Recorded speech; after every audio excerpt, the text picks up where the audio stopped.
Huli sa Marikina ang pananalisin ng cellphone ng isang lalaki.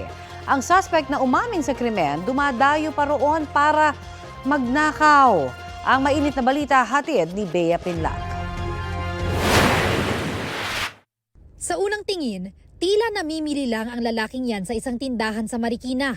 Pero maya-maya, habang abala ang tindera, tinangay ng lalaki ang cellphone na naiwan sa mesa at saka binulsa.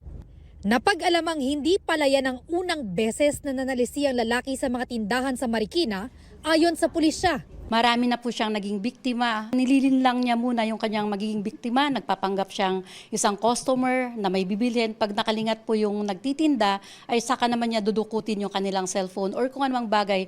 Pero more on cellphone po yung kanyang kinukuha po. Naaresto naman nagpapatrolyang pulis ang 51 anyos na suspect kahapon matapos niyang manalisi ulit sa isang photocopying service sa Barangay Concepcion 1. Nung kukunin na po sana nung victim yung bond paper na bibilhin po nung suspect ay kanya pong sinunggaban yung mismong hawak-hawak na cellphone po ng ating biktima. At siya po'y agarang umalis. Nasa 6,000 piso ang halaga ng tinangay niyang cellphone. Base sa investigasyon, dumarayo mula Antipolo ang suspect para magnakaw. Aminado siya sa krimen.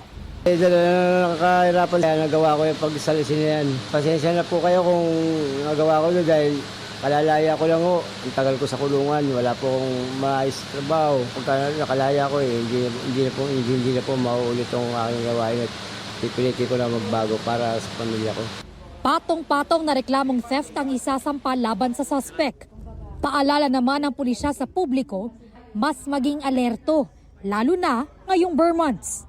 I-secure po nila yung kanilang mga gamit at hanggat maaari po, wag po silang magdala ng mga mamahaling bagay na talagang takaw tingin sa mga kawatan. Dapat wag din po tayong mga ampante.